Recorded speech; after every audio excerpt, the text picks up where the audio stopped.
Welcome back, everyone. Today I wanted to go through a review with you of some paper marbling products that I purchased and used while I was working on a project for a consignment company in Australia. The client contacted me and wanted to have custom paper marbling done so that they could then use them in their packaging and in their marketing mailers and in their hang tags from their products. Digitally on the web, and we went through about 3 or 4 rounds of trials before we landed on a technique and a product that I thought was successful and that the client loved. These products that claim to be paper marbling products are all very different.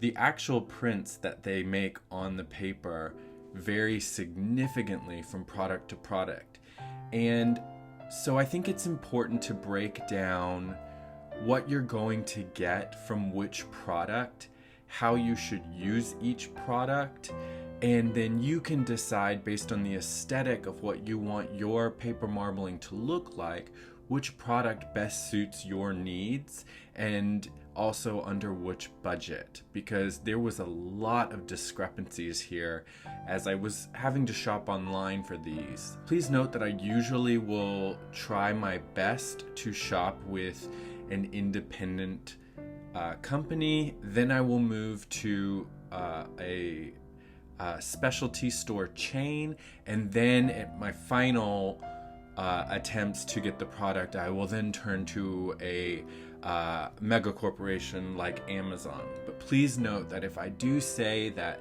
I have purchased something off of Amazon, it is a last resort. I do not go straight to that corporation, even though I am an Amazon Prime member, because I found most of the time now that many of these art supply stores offer rewards programs and customer loyalty programs that I believe make them extremely competitive with mega corporations like Amazon, who maybe have better delivering times, but not enough difference for the money.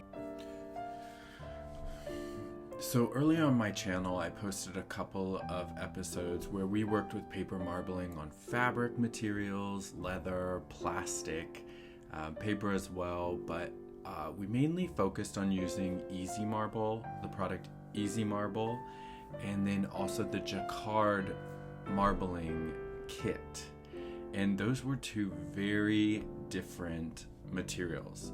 But after I went ahead and had those 2 episodes uploaded, I went back and purchased 2 books. And understanding paper marbling is important before you get into this, because I don't really think some of these products should be considered paper marbling, because paper marbling is a true art form from the Middle East and in Asia, and it was brought over to Europe, but it relies strongly on a completely different setup than these solvent-based products that you can just throw on water and place your medium down onto it and it adheres. So there's a brief history of paper marbling in the video I did where we made shirts, but just to break it down, it came from Asia, it went into Europe, it became a luxury item, so it became taxed as a luxury item. It was then smuggled in as packaging for toys and things like that, so people would buy cheap toys that were wrapped in marble paper. And then finally they got the techniques over in Europe and began to produce it themselves. Now you can again equate that to appropriation or stealing of culture, but it did happen, and from there the techniques of paper marbling began to change. The most rigid and most strict form of paper marbling, which uses a lot of combing techniques and strict hand movements, is the British idea of paper marbling, and I will throw an image up now of what that can look like. This is not my work. I do not enjoy this type of paper marbling. However, you will notice this is the kind of paper marbling that you see in a lot of book bindings. In hardbound books, a lot of the insides are laminated in this kind of paper marbling. So you will see it in a lot of older books. The best book for instruction that I found that helped me was How to Marbleize Paper by Gabrielle Grunebaum. And that book focuses more on the strict guidelines of paper marbling in the traditional sense. And that really helped me understand the idea of paper marbling as a whole, and it also gave me a little bit of advanced knowledge for when I went to use these more modern solvent-based paper marbling products, because there were a lot of tools from traditional paper marbling that did not work with the new products. So that's a book I definitely recommend. Another book I used was called Contemporary Paper Marbling by Lucy McGrath. I buy my books on e-reader, so it's either on Amazon Kindle or Apple Books. A lot of these books do not translate well onto digital. However, Lucy's book does help with ideas of implementation and more modern papers. She does go through a little bit of history in it. I think both are worthwhile, but I would start with the traditional book before you read the contemporary book. I think it's important to understand one before you go on to the next and before you break all the rules, because you can easily break all the rules with this medium.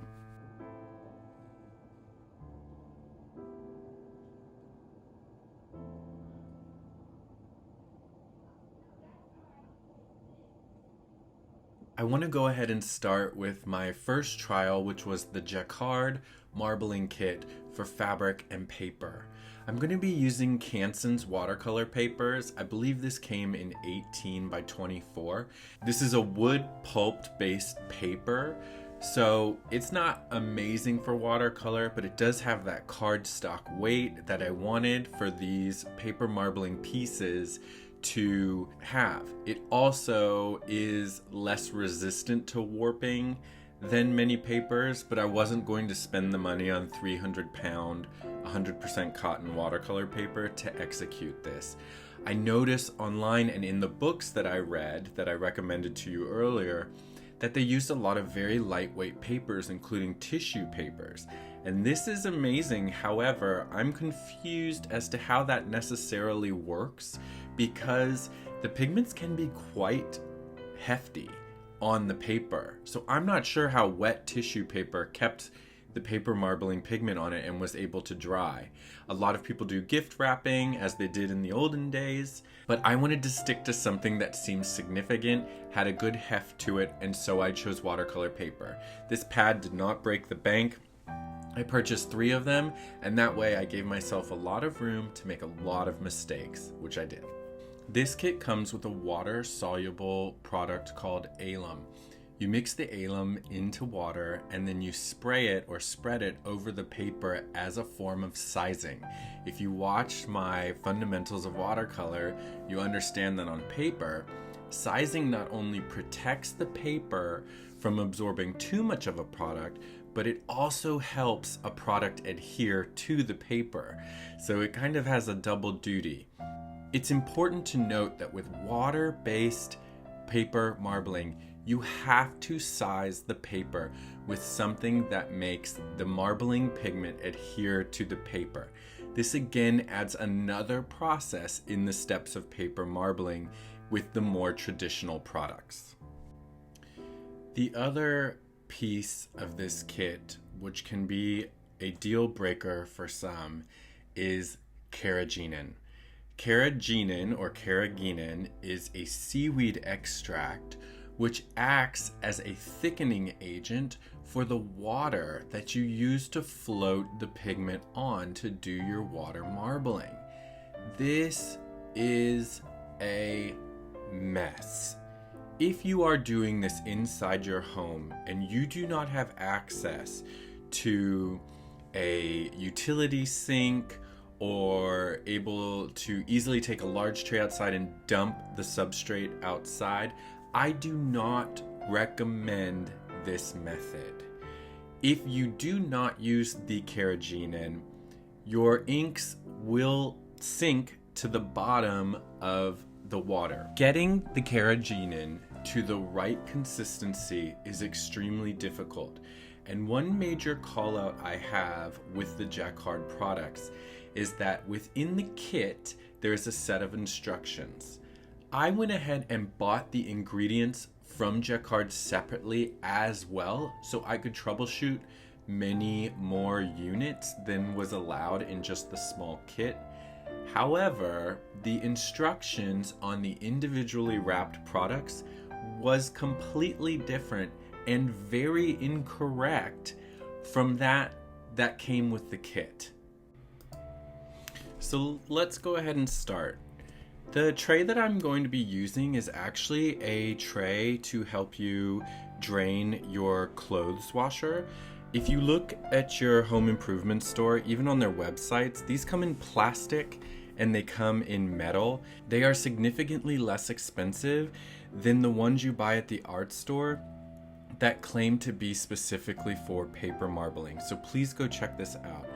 The ones that come in metal also have a spout on them to drain any water out of them. I would actually recommend that instead of getting the one that I purchased here, go ahead and get the metal one with the spout that you can screw off, and that way you can dump the carrageenan mixture when it's dirty and used up into a bucket and take that out to dispose of. Let's discuss a couple things about the Jacquard kit, and that would be one, colors. The colors that are included in this kit are green, blue, yellow, and red. So you have your primaries and green, and then you have black, white, and clear. Clear is what gives you negative space in your design to let the paper color show through. It's not really a diluting agent as you would think with other types of pigments. One thing to notice with these is that you can mix them fairly well. However, when the pigment hits the water, it disperses on the surface. That rate of disbursement is extremely inconsistent. So you need to test this out on the carrageenan that you've mixed. It's going to differ completely from the results that I got. So I want to be clear about that. Your results from your Jacquard kit will be different than mine. Your water is going to be different, your carrageenan mixture is going to be different, and I'm not actually sure that the pigments that are included with the kit are very consistent either. I found that certain colors flooded across the whole plane, whereas other ones stayed really condensed, and that was even when I tried each color as the first color on a clear surface. The other thing you need to know is as you fill the pigments onto the surface and it slowly gets denser and denser and denser, the colors are going to flood much less. Sometimes you'll get an issue where the pigment will stay in a little bubble on the surface of the carrageenan mixture and then pop. It usually is going to flood when it finds a carrageenan surface as opposed to other pigments. So that's sometimes what happens, and you need to be aware of that.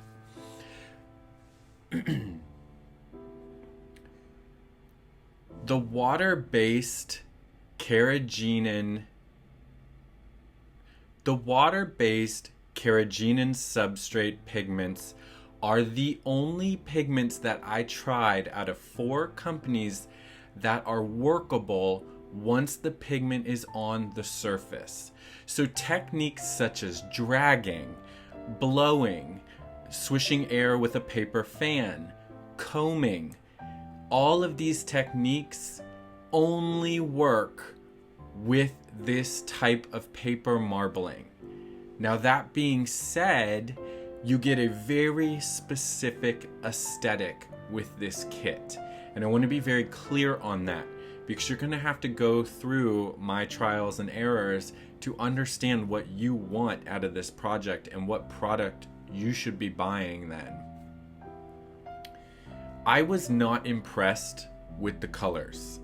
I think the undertones of the colors created a scenario where they were not easily mixed. When I tried to mix custom greens and purples, they came out very muddy. The colors are very translucent, and they just weren't what I was looking for, and they were absolutely not what the client was looking for. Another issue with troubleshooting is sometimes the pigments wouldn't spread thinly enough. So when I laid down the paper and pressed it down to collect all the pigment floating on the water, when I would lift it up, the pigment would be so condensed on the paper, it would start to drip down, which is exactly what's not supposed to happen. So there are some issues with the consistency. I made sure my papers were sized on both sides. I made sure they were dry. I made sure they were coated perfectly. I did a really thorough job of making sure of this. But unfortunately, my results from the Jacquard kit were bad. Here are a couple. I will also throw up a couple of the results so you can see. In between designs, I cleared the surface of the carrageenan by tearing a piece of paper and using the rough edge to kind of collect all of the pigments. If you remember, the rough edge, which is the inside of the paper because it's been ripped, would be more absorbent, and so it collects the pigment off top. What is interesting is that it left little globules. No, it's not.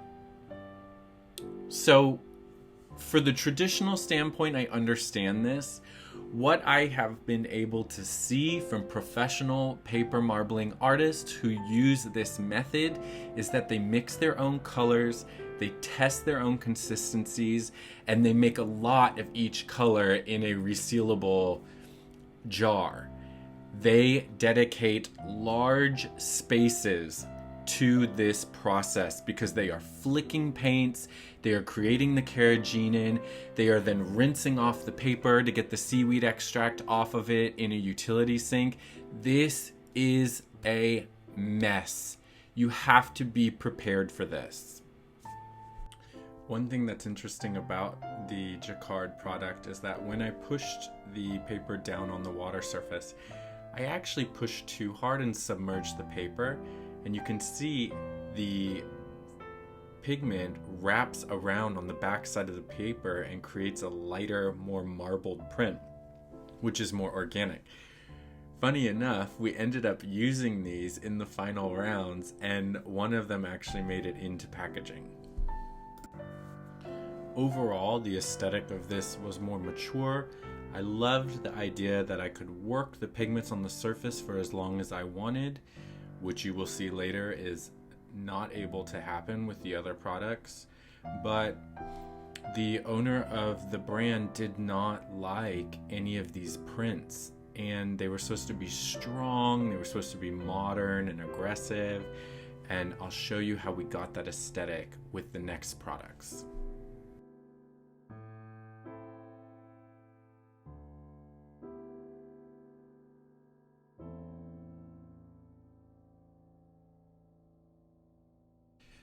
So the next marbling medium is Marbling Colors, Professional Artist Colors, by a brand called Color Bank Vivid.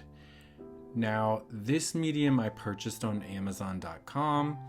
I found it when I did a basic search for marbling, and there wasn't a lot of information available about this product. Once I purchased it and it arrived, there were no instructions in English.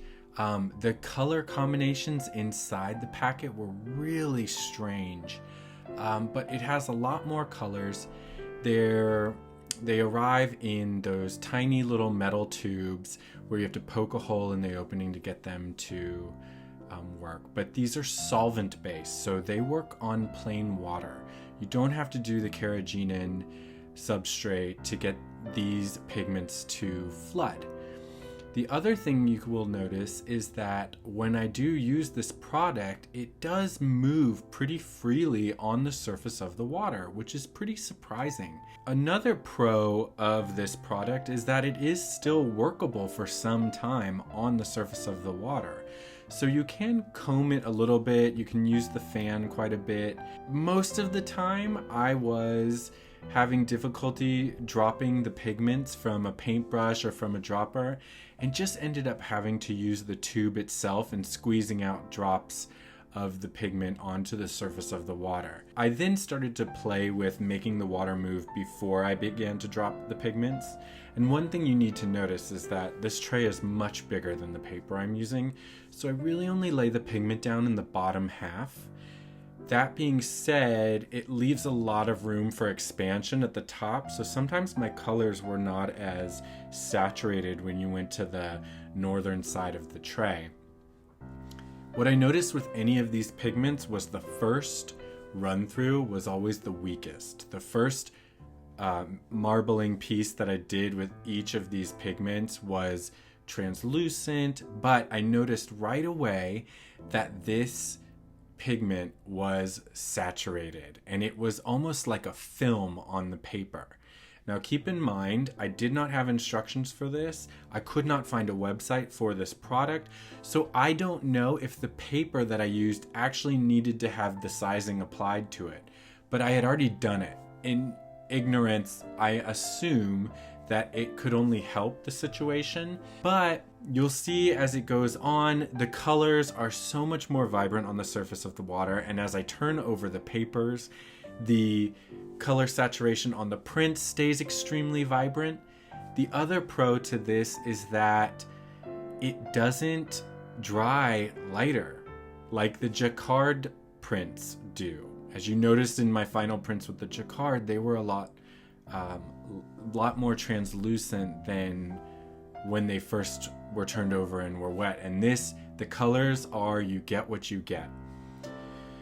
Same callouts for this brand is that the flow rate of these pigments, I still to this day do not understand.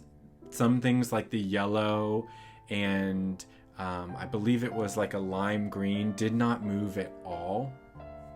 Another call out is that the colors are so random in this packet, and there's not a full collection or line of these pigments. You get what you get, and you have to work with it. Something that was extremely interesting about these pigments is that there was a neon pink, and I was very excited to get back online and order some new neons, but I couldn't find anything. So these are workable.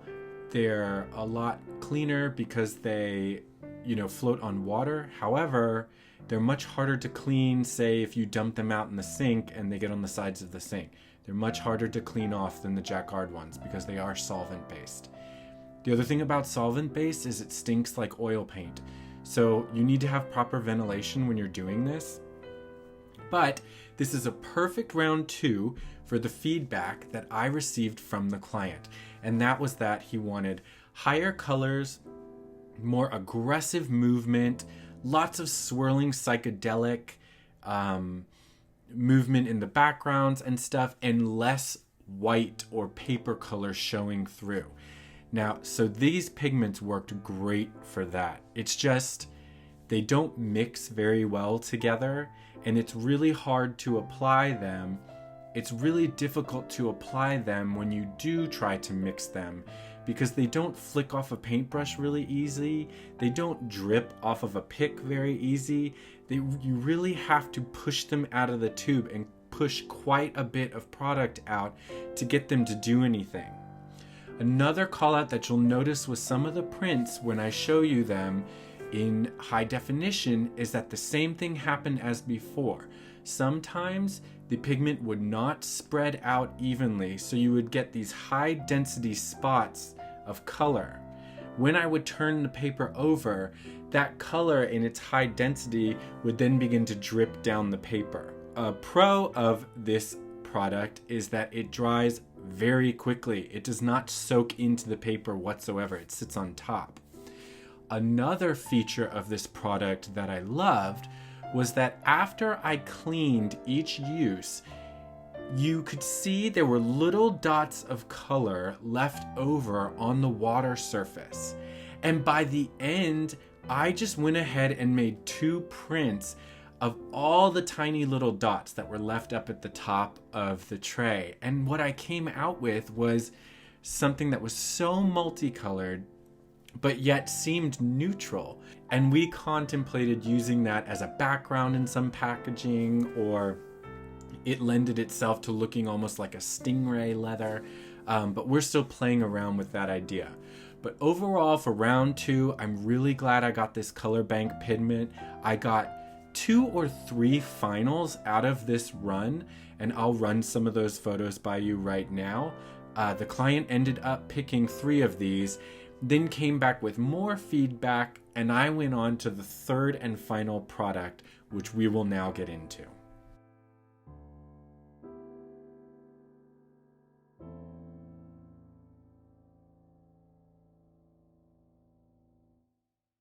The last and final medium is Marabu Easy Marble.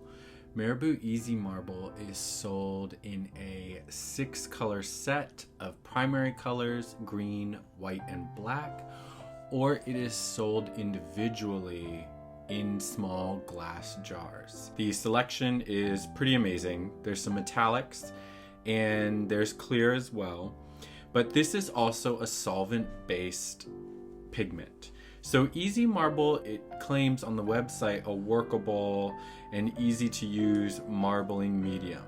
I'm going to state right here, you cannot work this product once it is placed on the water surface. You can see in the video here that I tried to comb through the pigment and it just created a skin and dragged all the pigment off the top of the water. So it's not going to work. It is what it is. It moves how it wants to move. And once it stops moving, you can't affect it in any way.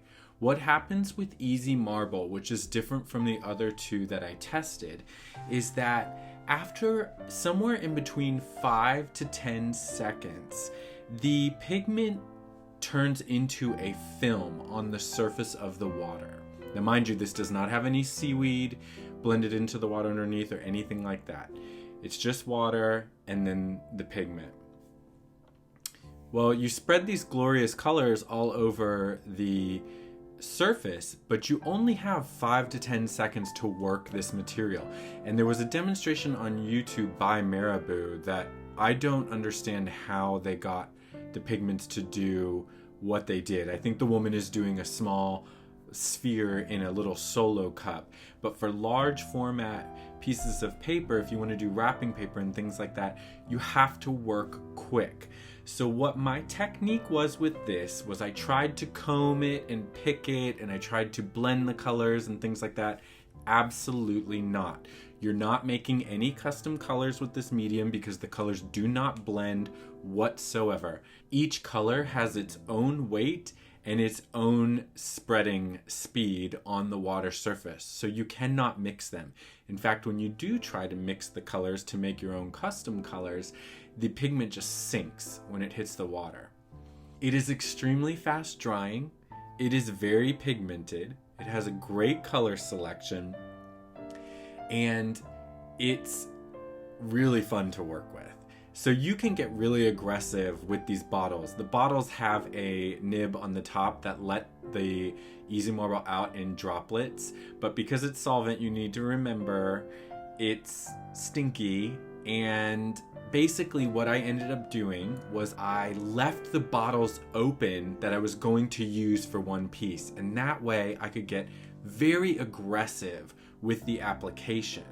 And this was the feedback that I had gotten from the client after rounds 1 and 2. More aggressive, more aggressive. I want it to look more aggressive and more pop arty. He loved the drips that happened in round 2. But Easy Marble gave me the aggressive slashes that I needed of color and the colors that I wanted to do this project. So I was able to go through Blick.com. I had the budget to select a lot of the colors. They can be somewhat expensive. However, I had to round back and order seconds of some of the colors because I ended up using them up. This is also very messy. The Easy Marble gets everywhere. If you're doing a small 8.5 by 11 sheet of paper, no, it's not going to be that bad. For flat paper, it works perfectly. Now, mind you, again, I had sized all the paper that I was using, but I don't know that that matters that much with this material because it sticks perfectly. And it sticks in a way that when you turn it over, the paper isn't even wet. The water just drips off in droplets off of the Easy Marble and it's dry. Another great thing about Easy Marble, and I will say this, and this probably won the project over, was the aspect that because it was so fast drying and it was slightly translucent, I was able to create multi-layered pieces which had so much dimension and so much interest in them that it really took the paper marbling to a whole new level. It's possible to layer paper marbling techniques with the other mediums, but they do not show up and do not have the contrast that the Easy Marble pigments do. So again, as you're noticing, these are all very different and the applications are very different and they all have their own strengths and weaknesses. It's just for the project I was doing, Easy Marble surprisingly was the best one for me. I hope that you guys get a little more comfortable with trying paper marbling. A couple of things just to note, don't do it in the sun. You can easily dry the pigment on top of the water or carrageenan in solution. So if you're outside and it's really hot, make sure you're in the shade. Make sure you clean off any dust particles of any type, because those, or hairs or anything like that if you have pets, because that will show up and it will remove the pigment above it. And go for it. I tried one type of paper, and we have another video on the channel where we had a marbling party where we did leathers and shoes and things like that. We used Easy Marble in that project. So if you look at those, they're also on my Instagram. We did use Easy Marble on fabric shoes and stuff like that, and some leather. I don't remember if it lasted on the shoes, but I do remember it being high pigment. It stuck right away, but it did produce a skin on the top of the water. So you do have to be careful about that.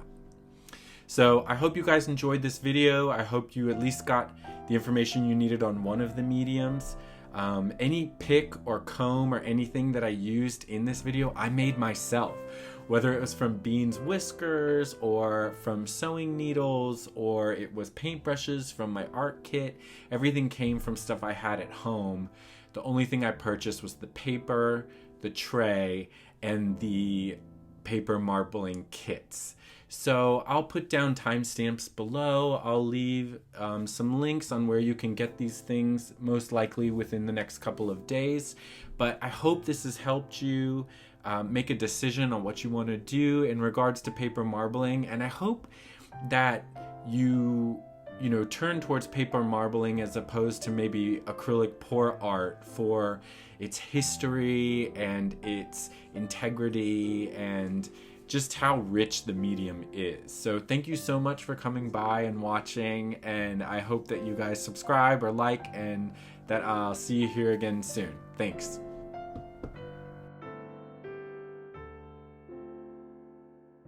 If you liked any of the prints that you saw in this, some of them are going for sale up on my Instagram. So head over to @jcrafthouse and I will have the listings up in the next couple of days. Thanks again.